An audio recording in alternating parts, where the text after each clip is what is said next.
എത്ര പെട്ടെന്ന് നിർത്തുന്നോ, actually smoke ചെയ്യാതിരിക്കുക, നിർത്തിക്കഴിഞ്ഞാൽ ഇത്ര നേരത്തെ നിർത്തുന്നോ അത്രയും നല്ലത് നമ്മൾ അതെ പറയും. അതെ അങ്ങനെ സ്മോക്ക് ചെയ്യുന്ന ഒരാൾ പെട്ടെന്ന് ഇപ്പോൾ സ്വിച്ച് ഇട്ട പോലെ സ്റ്റോപ്പ് ചെയ്യാണ്, എന്തൊക്കെ ചേഞ്ചസ് ആൾക്ക് തന്നെ മനസ്സിലാക്കാൻ പറ്റും, അല്ലെങ്കിൽ എന്താ സംഭവിക്കുക? It's A very important step actually. നമ്മൾ സ്മോക്കിംഗ് നിർത്തണം എന്ന് തീരുമാനിച്ചു കഴിഞ്ഞാൽ that should be A firm decision. അത് ആ, നിർത്തണം. പിന്നെ അതിന് അപ്പുറത്തേക്ക് നമ്മൾ ഒരു സിഗരറ്റ് ഒന്നുകൂടി വലിച്ചു നോക്കാന്നുള്ളൊരു ചിന്ത പോലും പാടില്ല. ഫസ്റ്റ് ഓഫ് ഓൾ അതും ഭയങ്കര ഇമ്പോർട്ടൻ്റ് ആണ്. ആ, പിന്നെ നമ്മൾ സ്മോക്കിംഗ് നിർത്താനുള്ള പ്ലാൻ ഇട്ട് കഴിഞ്ഞാൽ പിന്നെ അത് കണ്ടിന്യൂ ചെയ്യാൻ മാക്സിമം ശ്രമിക്കുക. ഒരു 6 മന്ത്സിനപ്പുറം പോയി കഴിഞ്ഞാൽ പിന്നെ നിങ്ങൾക്കത് പെർമനൻ്റ് ആയിട്ട് ചെയ്യാൻ പറ്റും. ഇനീഷ്യലി ഒരു സ്ട്രഗ്ലിങ് വരുമെങ്കിലും പിന്നീട് അങ്ങോട്ട് തീർച്ചയായിട്ടും നമുക്കത് പറ്റും. പക്ഷെ അത് വളരെ ഇമ്പോർട്ടൻ്റ് ആണ്. അപ്പോൾ അത് ശ്രദ്ധിക്കുക. അപ്പം ഇപ്പം നിങ്ങൾ ചോദിച്ച പോലെ സ്മോക്കിംഗ് നിർത്തി കഴിഞ്ഞാൽ പേഷ്യൻ്റ് എന്തൊക്കെയാണ് ബെനിഫിഷ്യലായിട്ട് തോന്നുക. ഓഫ് കോഴ്സ് ഒരു within few hours, may be ഒരു 6 അവേഴ്സ് തന്നെ പേഷ്യൻ്റെ ബ്ലഡ് പ്രഷർ, ഹാർട്ട് റേറ്റ് ഇതെല്ലാം ഒന്ന് നോർമലൈസ്ഡ് ആവും. ഇവരുടെ ബ്ലഡ് പ്രഷർ എപ്പോഴും കുറച്ചൊരു കൂടി നിൽക്കുന്നതാണ്, അല്ലെങ്കിൽ എപ്പോഴും ഒരു എന്താ പറയുക ഹാർട്ട് റേറ്റ് കൂടി ഇരിക്കുന്ന ഒരാളാണ്. അത് may be due to nicotine ആയിരിക്കാം. അപ്പോൾ അത് നമ്മൾ സ്മോക്കിംഗ് നിർത്തി കഴിഞ്ഞാൽ ഒരു 6 അവേഴ്സ് കൊണ്ട് തന്നെ ഇതൊരു നോർമൽ ലെവലിലേക്ക് വന്നു തുടങ്ങും. പിന്നെ അത് കഴിഞ്ഞ് അവർ കുറച്ച് കഴിഞ്ഞൊരു ഫ്യൂ ഡേയ്സ് അല്ലെങ്കിൽ ഫ്യൂ വീക്സിലേക്ക് അവർ ശ്രദ്ധിച്ചു കഴിഞ്ഞാൽ അവരുടെ ശ്വാസം എടുക്കുന്ന പ്രക്രിയ കുറച്ചുകൂടി ഒന്ന് ഒരു ഈസി ആയിട്ട് അവർക്ക് തോന്നും. കാരണം അതിനകത്തുള്ള കഫത്തിൻ്റെ പ്രൊഡക്ഷൻ പതിയെ കുറഞ്ഞു തുടങ്ങും. നന്നായിട്ട് കഫ് ഔട്ട് ചെയ്തിട്ടുള്ള സെക്രീഷൻസ് എല്ലാം പുറത്തോട്ട് കളഞ്ഞ് പിന്നെ പുതിയ കഫം വരുന്നത് അത് സ്ലോ ഡൗൺ ആവും. അത് കഴിഞ്ഞ് വീണ്ടും അവർ മുന്നോട്ട് പോയി കഴിഞ്ഞാൽ പിന്നെ അവർക്ക് ശ്രദ്ധിക്കാൻ പറ്റുന്നത് അവർക്ക് പണ്ട് ചെയ്യാൻ പറ്റാത്ത പല കാര്യങ്ങളും കുറച്ചും കൂടി ബെറ്റർ ആയിട്ട് ചെയ്യാൻ പറ്റും. ലൈക്ക് പണ്ടൊരു 100 മീറ്റർ നടക്കുമ്പോഴേക്കും ഒരു കിതപ്പ് വരുന്നുണ്ടെങ്കിൽ കുറച്ചും കൂടി ബെറ്റർ ആയിട്ട് നടക്കാം. അത് മാത്രമല്ല, മോസ്റ്റ് ഇമ്പോർട്ടൻ്റ് എന്ന് പറഞ്ഞത് അവരിപ്പോഴും സ്മോക്ക് ചെയ്തുകൊണ്ടിരുന്നുവെങ്കിൽ അവരുടെ ശ്വാസം മുട്ടൽ ഇതിനേക്കാളും വേഴ്സൺ ആയന്. At least they are lucky that they can maintain that level. അത്രയെങ്കിലും മെയിൻറ്റെയിൻ ചെയ്യാൻ പറ്റുന്നുള്ളതാണ് മോസ്റ്റ് ഇമ്പോർട്ടൻറ്റ്. ഇത് ഗെയിൻ ചെയ്യാൻ പറ്റിയില്ലെങ്കിലും ഇത് വേഴ്സൺ ആവുന്നില്ല. ഇനിയും അയാൾ കണ്ടിന്യൂ ചെയ്തിരുന്നെങ്കിൽ ഇനിയും വേഴ്സൺ ആയനെ. അതാണ് മോസ്റ്റ് ഇമ്പോർട്ടൻറ്റ്.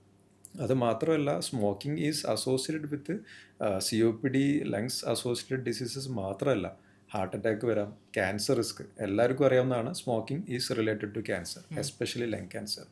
അപ്പോൾ സ്മോക്കിംഗ് നിർത്തി കഴിഞ്ഞാൽ ഇവഞ്ച്വലി യു ആർ ബെനിഫിഷ്യൽ. നിങ്ങളെ ക്യാൻസറിൻ്റെ വരാനുള്ള ചാൻസ് വളരെ കുറയും.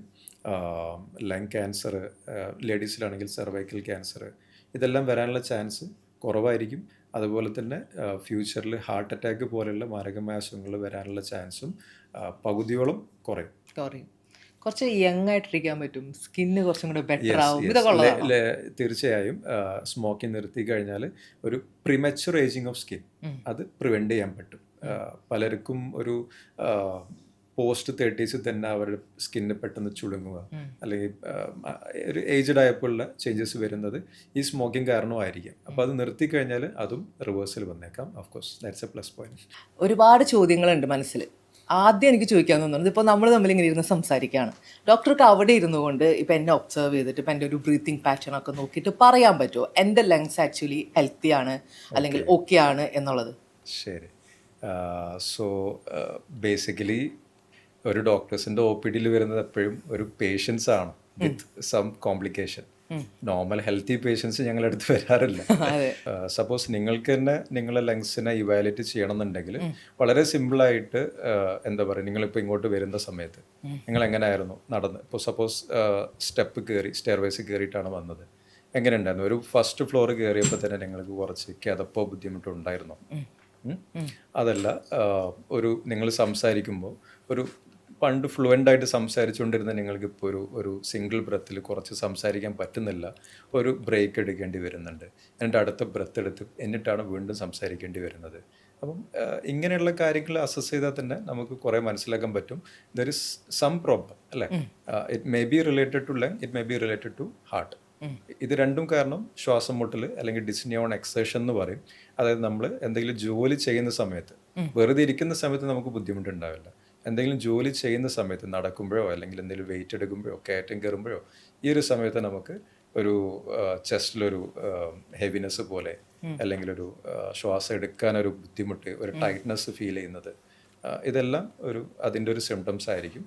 അപ്പോൾ അങ്ങനെ ഒരു സിറ്റുവേഷൻ തോന്നുന്നുണ്ടെങ്കിൽ ഓഫ് കോഴ്സ് നിങ്ങളൊരു പൾമണോളജിസ്റ്റിനെ കണ്ട് ഇവാലുവേറ്റ് ചെയ്യുന്നത് നല്ലതായിരിക്കും. അപ്പൊ ഇപ്പൊ നമ്മൾ ഓക്കെയാണ്, വലിയ പ്രശ്നമില്ല. നിങ്ങൾ സ്റ്റെപ്പ് കയറിയിട്ടാണ് വന്നെങ്കിൽ ഓക്കെയാണ്. അതിലേക്ക് ഞാൻ പോകുന്നില്ല. Okay, okay. ശരി. അപ്പൊ ഇപ്പൊ നമ്മുടെ ലങ്സ് ആക്ച്വലി ഇപ്പോൾ എനിക്ക് തന്നെ ഇതിപ്പോ ഡോക്ടറുടെ അടുത്തേക്ക് എത്താതെ തന്നെ ടെസ്റ്റ് ചെയ്യാൻ പറ്റുമോ, ഇതിപ്പോ ഹെൽത്തി ആയിട്ട് നല്ല ഫങ്ഷനിങ് ചെയ്യുന്നുണ്ട് എന്നുള്ളത്?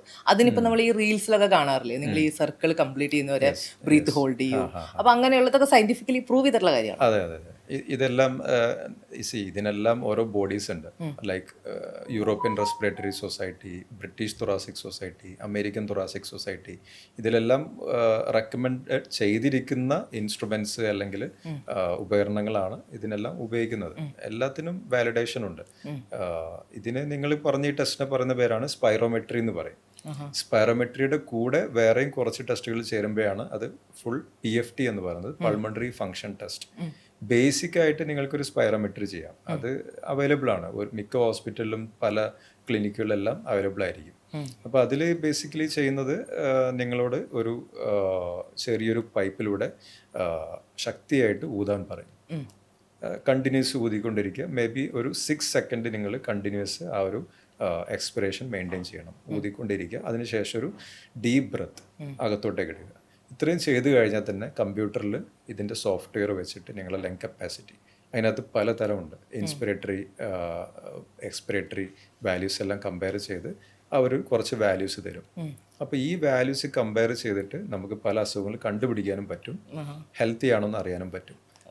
ലൈക്ക് സ്മോക്കേഴ്സിൽ കാണുന്ന COPD എന്ന് പറയുന്ന അസുഖം, അല്ലെങ്കിൽ അലർജിക് ആളുകളിൽ കാണുന്ന ആസ്തമ, ഈ 2 അസുഖങ്ങളിലും നമുക്ക് സ്പൈറോമെട്രി വെച്ച് ഡയഗ്നോസിസ്, അസുഖം കണ്ടുപിടിക്കാനും പറ്റും, ആ അസുഖത്തിൻ്റെ തീവ്രത അളക്കാനും ഇത് ടെസ്റ്റ് വെച്ച് നമുക്ക് ചെയ്യാൻ പറ്റും. ഓക്കെ. അതല്ലെങ്കിൽ നേരത്തെ ഡോക്ടർ പറഞ്ഞ പോലെ നമ്മൾ നടക്കുമ്പോൾ അല്ലെ, അതൊരു ക്രൂ ടെസ്റ്റ് ആണ്. അതായത് നിങ്ങൾക്ക് സ്വയം ഇവാലുവേറ്റ് ചെയ്യാനുള്ളൊരു കാര്യങ്ങളാണ്. അങ്ങനെയാണ് പേഷ്യൻ്റ് ഇങ്ങോട്ടേക്ക് എത്തുന്നത്.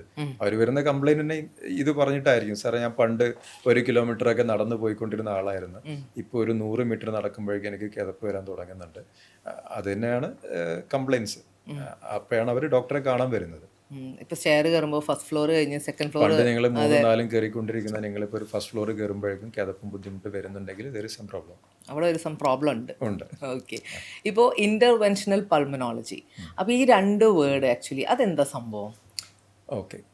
ബേസിക്കലി പൾമനോളജിസ്റ്റ് എന്ന് പറഞ്ഞാൽ ശ്വാസകോശ സംബന്ധമായിട്ടുള്ള എല്ലാ അസുഖങ്ങളെയും ചികിത്സിക്കുന്ന ഡോക്ടറാണ് പൾമനോളജിസ്റ്റ്.